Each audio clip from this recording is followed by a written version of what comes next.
Hello, hello. I wanted to record a message for you to get things settled, for this first video. Yeah, hopefully I can finish everything in time. As a matter of fact, it's quite a little of time remaining, but that's fine, okay? So, never mind, let's just focus on getting things settled, as I said before, okay? So, let's see. First, an introductory greetings that I'm supposed to do. It is kind of an established thing. So, welcome to Freddy Fazbear's Pizza Experience, a magical place for kids and grown-ups alike, where fantasy and fun comes to life. Fazbear Entertainment is not responsible for the damage to person's psychic or physical state. Upon discovering the damage or death has occurred, a missing person report will be filled within 19 days, or as soon property premises have been thoroughly cleaned and bleached and the carpets have been replaced. Blah blah blah. It sounds kinda ironic about fun and kids, and also, what is that carpet thing even about? But, okay, never mind. I know it might sound bad, but here's really nothing to worry about. I was told that all parts of this experience were fictional, created for experience itself. People these days like your experience, even kids as I mentioned. So, can I blame creators? Oh, well, no. If I got a big franchise in my hands and was expected by everyone something they like and everyone watched me, I would choose simpler paths too. So remember, this franchise holds a special place in the hearts of people, and we need to show it a little respect, right? Okay, so just be aware, the Lord tends to wander a bit. It's left in some kind of free roaming mode. It's something about, everyone understands some parts for their own vision, and also maybe only one person really knows everything. It used to have somewhat stable but unknown lore, but then there was Light Already Free. Well, yeah, I'm still wondering why it was retconned. Though it's amazing how fluid this lore is, isn't it? So, um, now concerning your interest in the franchise, the only risk you as a newcomer here, if any, is the fact that this lore, if you happen to get interested in it after all those years, it probably won't be easy to trace. Some parts or they most likely lost in time, saved only by old archives and theorist videos. And since it's a lot of research, you probably prefer to, well, let's be honest, just watch 10-minute video explaining the full lore. Now, I wouldn't say that wouldn't be so bad if those videos aren't like explanation of how people came up with it, what was theorized before, what changed, and what is not 100% established, especially after main creator got retired. So, you could imagine how exploring back then was much more interesting, and how one single 10-minute video explanation lacks the experience. The only part it will do is, well, explain what people was trying to come up with for years. Yeah, they don't tell you these things when you get into franchise, but hey, this video should feel like a breeze. I'll just chat with you, so I hope you'll really like the experience, and remember to subscribe if it's necessary. Alright, enjoy watching. From iconic phone guy call, which somehow got kinda forgotten these days for some reason. And I remember then, back in the days, those calls were really a big deal. So, anyway, my story of knowing Five Nights at Freddy's and my first FNAF phase started, I believe, in OG 2013. Or it may be 2015, I honestly couldn't remember the exact year. I definitely remember though that the first game I seen was exactly FNAF 1, played by some Let's Player. And no, unfortunately it was not Mark, sadly I didn't know English back then that well. And yeah, for you fearless nowadays kids, it actually was scary back then. Well, grass was greener, internet was better, and well, Epic Awesome Souls aesthetic is much cooler than whatever cheaper aesthetics there are right now. You won't change my mind. I also believe hearing first TLT song for the first game before I heard the second one. But I believe I got into FNAF fandom and theories and other stuff only after the second game, cause I remember that I started to get interested in teasers and checking scatgames.com website each day after FNAF 2 was already released.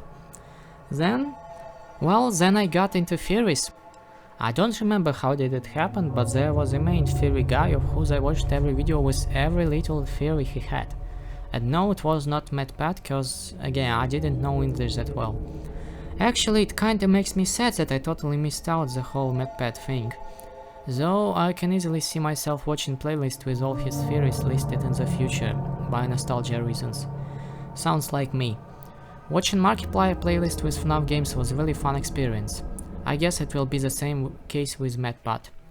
Funny enough, literally the only video with MedPads I seen to this moment was, well, Smash or Pass with FNAF characters. And what can I say is that we have somewhat similar tastes, opinions, takes, I don't know. Anyway, for some things, so just why? Just why? But I got distracted. So yeah, I was there watching every single theory video, wondering what an interesting way to tell a story, and also, well, implying the theory atmosphere of the games and its hidden plot into my angsty teen age, as it somehow was related to me or my life in any way. It may be funny or sound cringe now, but, well, it's psychology. Don't be mean to people by them being weird, especially if they are in their teenage. Also, if you are not weirdos, what are you even doing here? Get out! Okay, I'm just kidding. If you are so-called normal, you may stay as well if you want. So anyway, I was there till sister location, including it. Sadly, I have missed out P2A Simulator and Ultimate Custom Night. I also missed Help Wanted, I missed FNAF ARG and still not sure what was it about. I missed some other little games, but then, as a blessing, Security Breach came out. And I don't know how they did it, even though game may be bugged out, confusing, broken or whatever else. It somehow gave me that same feeling of FNAF that stayed in the far 2017 and got me back to my FNAF hyperfixation. That is now, I'm proud to say, with me to the end of my life. I guess I can even say that it is my second biggest hyperfixation ever, which, as you may know, is a thing that gives comfort and joy. And it is kinda ironic how, besides all this eeriness and overall plot of the games, it feels like a comfort place to me. And characters who are killer robots possessed by murdered children's spirits are my comfort characters. So, okay, let's walk through every game and I'll speak about my experience with it, as well as make some kind of my own top of the games. Something like that. So, first game. Obviously, a spot where everything started. You know, the concept of point-and-click horror, the phone calls, the furry animatronic murders, 6 hours night shifts, cameras, all this stuff. The whole FNAF aesthetic.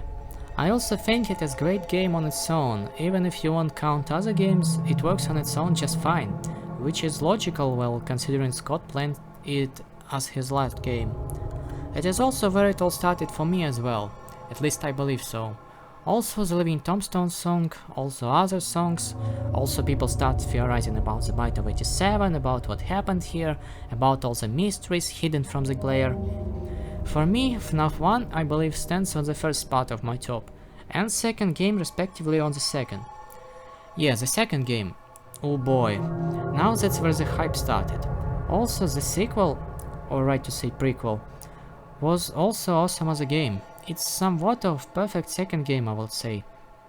It's kinda similar to what first game was, but not too much to say that it was the same thing. It gave us what we liked about the first one, but more, purposefully and slightly different.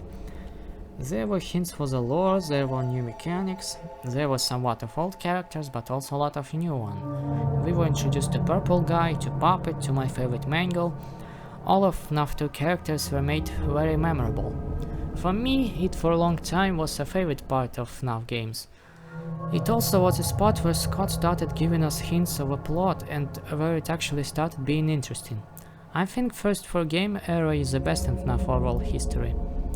Also, I remember myself playing it and making screenshots where an RWQ FSAFS success has shown up in my office. Third game for me personally lays on the 6th place, out of 11 places in my list. I remember that when it first came out, people were kinda disappointed that there was only one animatronic. But we didn't know back then who it was and what it meant in terms of the lore. Though I'm still not a big fan of the third game compared to some other games, I still see it as an important part of FNAF and a really good introduction to the main antagonist of the franchise. It got new mechanics, it had some slightly different atmosphere in it, it had iconic spring lock failure cutscene. Nothing more really to say here. Well, except the fact that I utterly hate William Afton as a person but really like his character. I just have a thing for chaotic evil characters. FNAF 4. 8th place for me. Again, not one of my favorites, but still I don't say it's bad anyhow. It's just I prefer other games more. Though I really like character designs in this one. It definitely was different from previous 3. No phone guy, household location, minigame with splash trap that skips 2 hours for you, and etc. I think that's where people got interested less in FNAF. Also, it's where people thought that story is solved, but it was far from solving. Also, it was retconned, so maybe people actually were somewhat right, but also I don't know. For me, it honestly was the odd one out. Haha, James. So yeah, the bite of 87, 82, 83, Dream Theory, and the box. The mysterious box. Actually, other than mentioning the last thing, I rarely hear people mention FNAF 4. Moving on. FNAF World. 10th place, second one from the end. Okay, speaking about the odd ones. I find this game cute, okay? GIF where Mangle play with ball is super adorable. Though teaser where she's hanging is creepy. I believe she's fine though, since she's a robot. Although I'm still curious what that teaser meant. Anyway, Scott always wanted to do RPGs and that is cute that he did it. It may be not great, but I like it as a matter of fact. Also, there is more lore implication after all, even if they are not obvious. Everyone nowadays seems to forget about that game. I can see why, but I didn't forget it. Though I never played it myself, and I assume at some point I will play it. FNAF Sister Location, 9th place. Now that's where I pretty much lose interest. I don't know, at the time this game seemed very confusing to me both by gameplay and plot. And it still kinda does. Maybe it's just me, but I don't know, like plot-wise it seems straightforward. Elizabeth dies by baby, Michael gets scooped and then there's Annette. But it feels like Sister Location is a big stretch to original 4 games, and it feels like there's really a lot behind that game that weren't told or that we missed somehow. Like, it's pretty much the whole another franchise, the whole other place separated from the Freddys. Also, I literally just realized while writing the script that Sister Location cause Elizabeth is a sister to, well, Michael and Ivan. I know that it's not fully canonical name, but I will reference him as Ivan. So yeah, I feel like it will be great if at some point we will get, I don't know, another game about this place.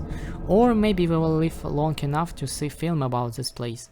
Or somehow else we'll see what was it all about, except Elizabeth's death and Michael unenvious fate. Pizzeria Simulator. It gets 5th place for the few specific reasons. Okay, at this point I didn't care about FNAF and care about something else. Maybe I will talk about it in some other videos, who knows. And oof, for this game I really regret that I haven't waited for just one more year to see the true ending of this game, which is pretty much the biggest reason this game is so relatively high in the top. It shivers every time I hear Henry's speech. From my opinion, it was the great conclusion to the story of Afton family. Yet, it left some space for more. Like, maybe future games could talk more about Henry and Charlie, or, I don't know, past of Sister Location as I have mentioned before. Or in past in general, who knows. This game itself is also different. I think since first 4 games era, Scott just was experimenting with game form. Again, I don't say that it's bad, I am up for experimenting as long as they don't hurt anyone. Though this game has some different vibe, not as eerie, not as FNAF-ish, more fun-like, more jokey, more haha, what we gonna do with all these lawsuits in our haunted pizzeria. You know, such jokes started from Sister Location. I think they added something to franchise, but also it changed previous status quo. By this dark, dry humor, my brain sometimes finds some parallel lines between Freddy's and Aperture Science. Continuing comparing these games to Sister Location, the night part is also kinda confusing. Now, Ultimate Custom Night, 4th place. Wow, it's higher than Pizzeria Simulator? I'm actually not sure now. I think they're somewhat of the same level, and it can change depending on a day, you will ask me. Anyway, Ultimate Custom Night for me is just a really fun experience. I have played it some time ago for a few hours, got a lot of screamers, and it is actually fun. I also had a great fun when watched Markiplier streams on this game. I also like that it kinda makes sense lore-wise, as a punishment for William, not breaking the logic and yet being so obscure, random and made sheer for fun. Also, I like that a lot of characters got a voice, and not only that, but the fact that these voices telling some important things sometimes, and that most of these voices are really good and unique. And the game being an absolute of what Five Nights at Freddy's is as a game, at least what it was at that point. You know, maybe at least by what we've seen, it indeed was a perfect spot for Scott to retire. We had a great summarizing ending, we had answers to most questions we had at the time, and then we had this game, a last love letter from Scott to fans. By the way, if you didn't know, this game is free in Steam, so you may play it anytime. Okay, moving on to Help Wanted. It stands for the last 11th place in my list. Now we're getting into the new era, the third era I would say, the games after Scott retired that I never was interested much into. So, Help Wanted, interesting concept to have FNAF games in VR, though I never had a VR cause I'm poor, so I only watched Let's Plays. I don't know, probably it's more interesting to play by yourself, and that's why it's the lowest one. It, again, doesn't mean it's bad, it's just, well, I can't enjoy it myself to appreciate it. Plot-wise, well, I know that there is Glitch Trap, which is, well, quite interesting. I will get to it later.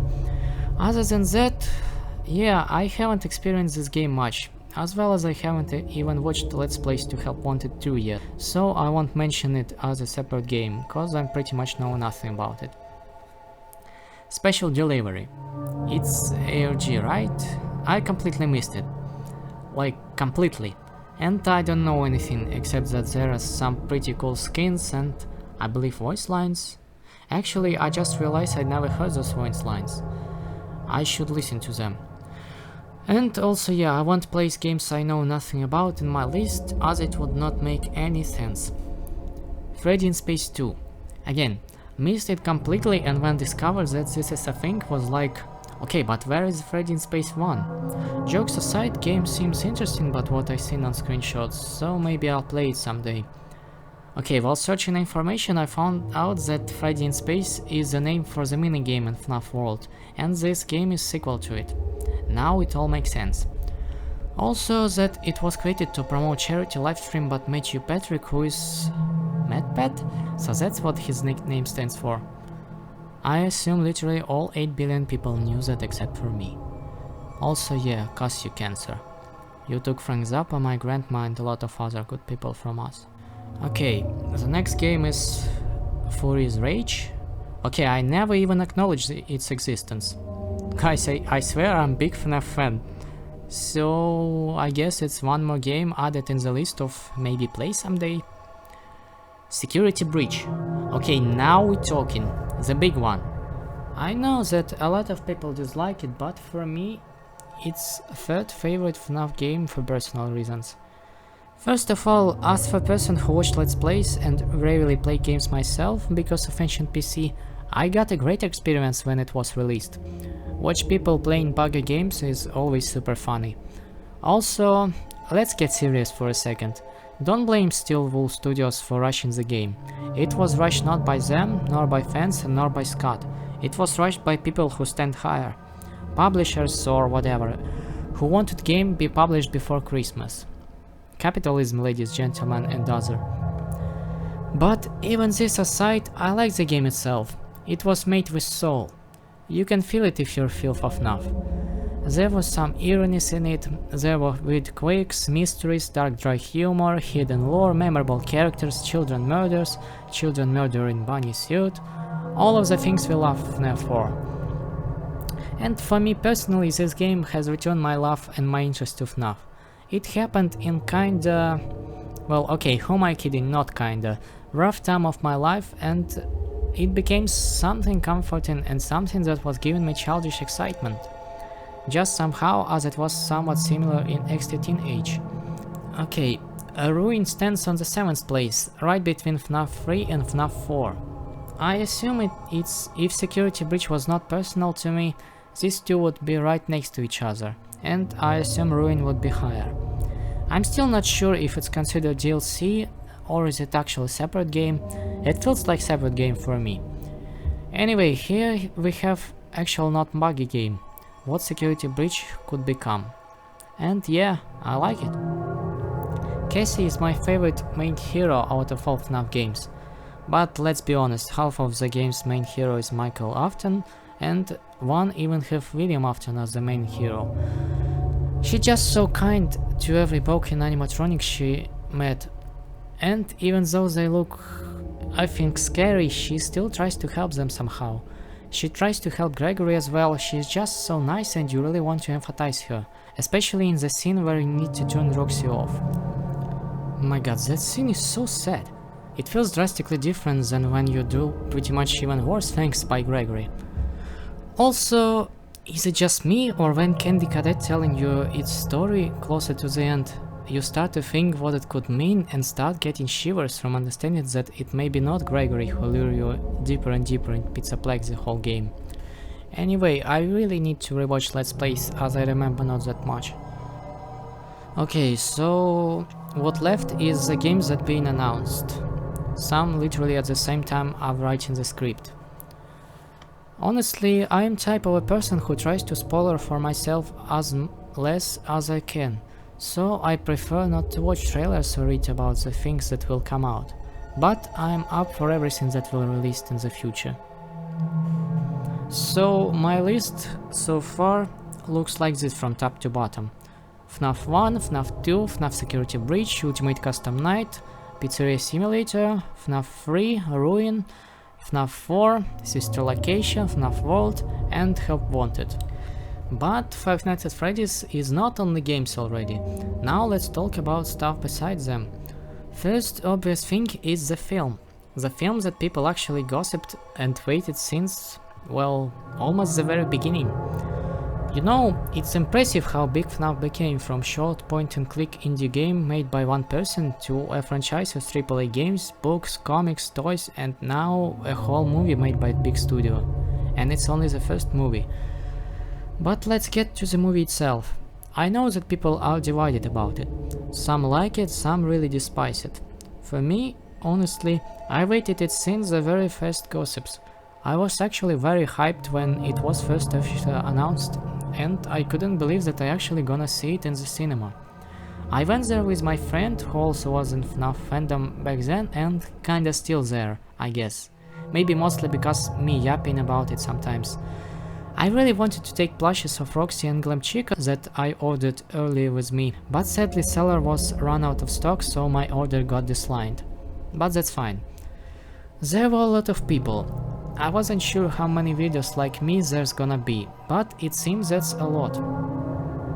And by loudness of audience on some iconic moments, some reference to the game, some specific phrases said by characters, some scenes, amazing 8-bit intro accomplished with astonishing music theme, by people gasping and saying something and understand things they see, I realized that those people are fans, not just some random viewers that stumbled across some Freddy they never heard about.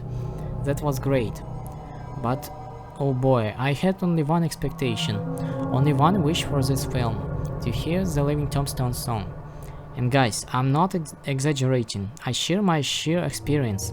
It was one of the best and most important and memorable moments in my whole life. Hearing this RRR melody in the end credits was something wonderful, something that I won't ever forget. I have this concept of moments that worth living for in the book I currently writing, and this moment was one of those moments. It seems that for me, impression on that film was somewhat similar to how people who grown up on Mario went to Mario movie. I can see how people who know nothing about FNAF could not like it, and that's what happened to me with Mario film, cause I never really played any Mario games, but now I see why people were hyped about it, and like it that much. It's just about being a fan, and I, as a fan of FNAF, like it a lot, even though it's not perfect and not actually canon to the games, but rather its own thing, like the books are. And yes, I am 100% waiting for the next film or films, and I hope they'll get only better with each one. And also, William Afton was played by the person who played Shaggy from Scooby-Doo, and I don't know why, but this fact is super funny for me. And also, yeah, have you ever listened to GT Music film song? If not, you should, it's really great. It's called This Is the Last Night, and really spend 5 minutes of your life and listen to that masterpiece. Okay, I have mentioned books, so let's talk about them a little too. I, well, just got to them recently and right now reading first novel, which is The Silver Eyes. And yeah, I like it so far. Again, I heard diverse opinions on the books, comic books and another paper stuff, but I'm gonna read first 3 novels anyway and stop there for now. But later I will still get to the comics with male pregnancy, I swear. So, what forms of FNAF content there also are? There are toys, but I sadly have only few. I have those 2, which I assume are both nightmare versions of Foxy and Mango, though I would like to have original ones, but those are the only ones I could find. I love them nonetheless. I'm in general like this form factor of FNAF plushes with them having those big puffy silly faces. Other than that, I have only this handmade mangle made of the beads, which I bought on some festival. I like her too, though she just hanging, on my mic pop filter thing. Now let's talk about what I love about FNAF so much besides the games itself. First of all, it's Scott's unique visual style and unique narrative style. I really like the way Scott decided to tell his story to us. Through mysteries, hidden hints, not directly picturing the plot, through what characters say to other characters, and what they do or could imply into their words or doings. And almost never telling us what is actually right or what is not. Someone may see it as a flaw, I see it as advantage. I love when narrative is shown and not told, which is, well, a gold rule of writing. And I love when it's never directly answered to what people assume is true, only sometimes showing facts based on which people can decide for themselves what believe into. Cause that is, well, how life works. There's no right answers to a lot of things, only personal perspective on the truth. It is never a closed, perfect situation as we can see in a lot of fictional stories. It always has some context behind what we can see. I hope this makes sense, cause that's what FNAF narrative is like to me. You know, it's like we are not players, we are like just some random person in FNAF universe who heard some patches of the story, of concepts, of characters' backstory, and we try to compile it all into something that we can understand for ourselves, never confirming or disprove stuff 100%, unless we discover more facts. I love this approach, but again, I can see why some people may see it as a flaw. Besides Scott's narrative style, I like his visual style too. It's just so unique and beautiful in its own way. And if it's not the first video you watch by me, you should know that I'm all up for uniqueness in art. Scott's visual style very distinctive, even though it may vary from eerie dark depiction like in most FNAF games to childlike way of FNAF Vault or Pizzeria Simulator. Also, have you just seen those complex backgrounds from Desolate Hope, Scott's earlier game about little coffee machine robot? It's also free in Steam, by the way, and it's beautiful. Overall character design are also great, almost every character is distinctive, especially in the first games. We won't talk about Scraptrap though. The second thing I really like about Five Nights at Freddy's is its atmosphere. Atmosphere in FNAF games is great. It's that eerie dark feeling of something haunted, something dark and wicked being right in front of you, yet behind the curtains that you don't know but have assumption about. Especially in the first game. I would say the first game defined what atmosphere will tend to be in next games. That dismal noise that's always there, the fan sound, phone guys' dubious lines, random spooky sounds in the corridors, in the vents, wherever else, feeling of abandonment in those locations, and furry robots who want to get to you and do something probably bad to you, as well as the state of most of them, old, broken, but somehow still functioning better than you could assume. I love those vibes. Though in the latest games atmosphere kinda changed. Although it's still dark and somewhat creepy, it's most like dark humor creepy, and not mysterious creepy. It's still fine, still interesting, but I prefer first one more. Okay, now let's talk a little about the music. First thing first, this famous tan tan taran tan tan taran taran melody, or if you'll be specific, it's Fyodor March from aria Carmen by Bizet, a piece of classical music. But for a million people, I believe, it will forever be a tune from Five Nights at Freddy's, recognizable from first few notes. I love when something has its distinctive tune or theme songs or leitmotif or whatever else, a melody that will always mean that exact thing. Other than that, I still love FNAF audio design and sounds it uses, creepy, noisy and unsettling. As a fan of nice music, believe it or not, I may sometimes just enjoy FNAF ambience as a background. Also, I have the sounds from FNAF 2 as a notification sound on my phone. Also, a little factoid for you. Did you know that FNAF 1 screamer sound is not just Scott screaming or something programmed or whatever, it's taken from old horror film called Insectoid from 1981, and honestly that sound being made by actual person is really impressive and somewhat creepy even. By the way, the actress who made that scream is still alive, and I really hope she knows about her impact on pop culture. Not by that film itself, but by her now iconic scream. And I should mention it, I doubt that Pizzeria Simulator engine would be so freaking good if not music that plays there. And in general, all the music inside the games feels really natural. Okay, but now let's have some real talk. Fun songs. Hundreds and hundreds of funk songs in different genres with different approach, different lyrics and different views on what's happening in the games, from the very beginning and still to this day.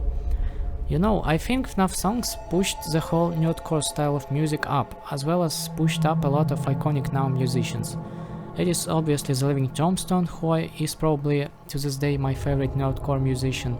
It's Will Ryan, aka D Games. It's GT Music, who was GT Machinima back then. It's Nate Swan to Battle, it's Griffinilla or Fandroid, it's CG5. It's a lot of other people who wrote actual bangers just because they liked the games.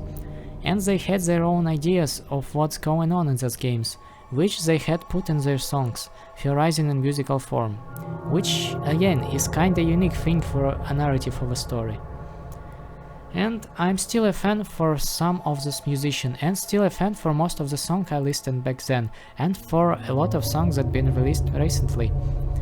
As I have mentioned before, TLT is my favorite nerdcore project.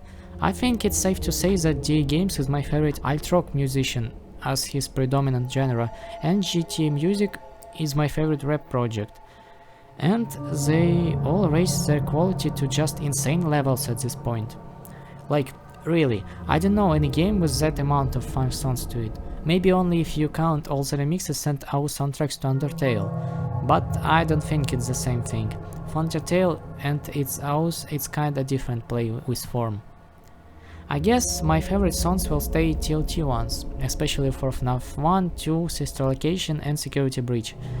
And also, oh my god, pun not intended, official GOT remix by them to original game song is just something so special to me, and it makes me feel things. I already shared this thought with my friends, but lyrics in that version feeling not being addressed to main hero, but being addressed to us as players and fans. It's like there's so much more. Maybe you've been at this place before, we remember a face like yours, you seem acquainted with those doors. In this version feels really different, like honestly, this section just making my eyes wet, no jokes, no exaggeration. I literally feel how my eyes getting wet while writing this in my script. This song is nostalgic on its own, but it being even more nostalgic because of the production. How Living Tombstone even did it? Just how? Also, it being even more nostalgic for me personally because I listened it on repeat few whole days on that end of October when it first came out, and on a Halloween day, and really quite few times afterwards. I also was dressed as Bengal on that Halloween, and we were hanging around town with my friend for the whole day, which was the best Halloween in my life so far. Also, my friend was dressed as a Saw back then, but everyone thought he was Joker or some other characters, which was actually kinda funny. But anyway, it was a conscious decision to listen it that much then and that little after. I really wanted to catch that feeling, that moment with this song, and it worked. It was an amazing experiment and I'm really glad that I did it and it worked out. Yeah, again, another moment worth living for. There are really a lot of songs I like. As I mentioned before, GT Music has a great song about film, also their latest FNAF song, A Reflection, is super sick. I was obsessed with Break My Mind and Left Behind by DA Games back then. I really like Total Insecurity by Rocket Gaming and Mimic Song also by them. I adore Below the Surface by Griffinilla, and so on and so on. I plan to make a playlist on YouTube with FNAF songs I like and left a link under this video, though I probably won't have enough time to do it before publishing it, so it will appear in a few days, I hope. Also, there was other FNAF art. There were tons of awesome drawings, there were fanfics, animations, fun short films, FNAF tapes, Walton files, and a lot of other affiliated community creative outcome. My Pinterest is still full mostly of FNAF content, and it's great. The latest discovery for me is really great artist Alpine Pink. I kinda took inspiration from their artwork to what I draw on the background. Other thing I remember is how back then there were a lot of FNAF clones and FNAF inspired games. I remember Candy, I remember Flumpty, I remember one with ponies, with Disney characters, and with characters from any other universe. That also was a fun part of the FNAF, and again, FNAF pretty much created some kind of new genre and implied some standards, like the most obvious one is 6-hour night, cameras and something like that. And when something gets successful, there will be people who will try to copy it. Though I don't blame them and don't derogate their art. Some of the games were really nice. Also, FNAF has inspired what people now call mascot games, or especially mascot horror games. Bendy and the Ink Machine, Tattletale, Hello Neighbor, Choo Choo Charles, Poppy Playtime, and so on. I doubt those games would be a thing if not FNAF's success and popularity. Okay, next thing we have is theories, lore, plot, and stuff like that. So that's what lured most of us into fandom, I suspect. At least for me it's like that. I always like puzzles, mysteries, and even math at school. Back then people were inspecting every pixel in the games, were trying to seek for any hidden hints and teasers in source code of skatgames.com or any other affiliated websites, in-game files, and etc. Scott could find anything anywhere and anyhow. It was something new, you know? Yeah, IRG existed before, but in game community I think it was something new. At least it was new for me. Also yeah, theories back then were quite different from lore we have now. Partially because things were retconned, partially because, well, that's how mysteries work, you can easily be wrong about your answer. Well, the obvious thing to start is a dream theory. Like, you know, Ivan being beaten by the bite of 87, his mind slowly dies and recreates what he's seen not so long ago before it happened in endless nightmares that feature animatronics he's seen in real life and toys of some kids he met in form of other animatronics. That theory actually made sense and still does if you cut first 4 games from the rest, but it's not canon anymore. Some people probably were disappointed because Scott, if I remember right, said that it is the end of the story back days.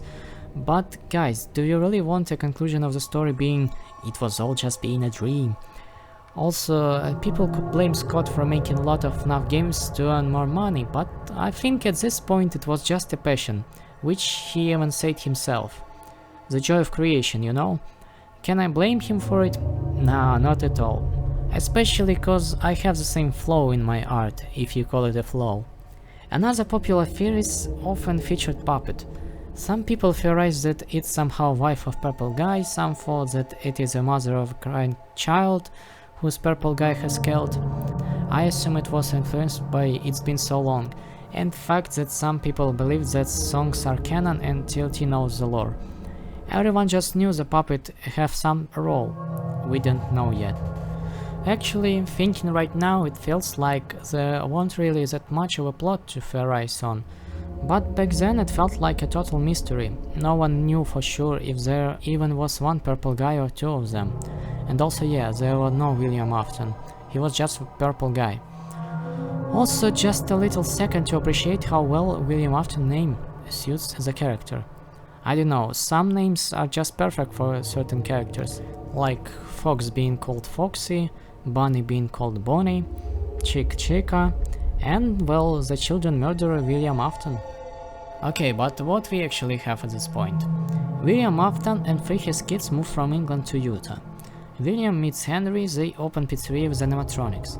William kills Charlie, Henry's daughter, her soul fuses with Puppet. William kills more children, and Puppet, also known as Charlie, saves their souls by putting them in animatronics, even being beaten by Fredbear, which was caused by accident by Michael. I'm not sure though if he dies at this point or no. Elizabeth being killed by Baby. Then William sends Michael there, and Michael gets scooped. William meanwhile triggers kids' souls by dismantling old animatronics, and they haunt him, and he ends up in Spring Bonnie suit Spring Lock failure.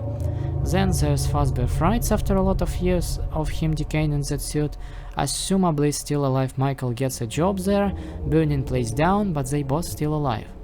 Then there's Pizzeria Simulator, where Henry has a master plan to free all of the souls of kids that William had killed and also capture him, Elizabeth and assumably Michael too, and souls of his daughter too, and it should have been end for the most part. But then there's Glitch Trap, then Vanny, Burn Trap, Mimic, something like that. I'm not really a person who can summarize things well. It's just how I understand the main plot for myself.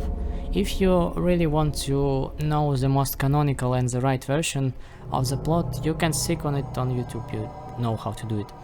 And I encourage you to do it. Anyway, I believe FNAF had a huge impact on me. I'm not sure if I'm just prone to liking horrors, creepiness, what eerie and other disturbing stuff, or is it FNAF?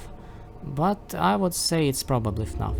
A little remark here, I talk only about fiction. Real life disturbing things disturb me a lot.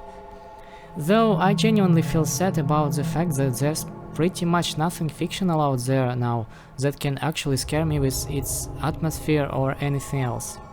I really miss that feeling, but I still love horrors nonetheless, and acting like what's happening there is real still feels like a fun immersive experience sometimes.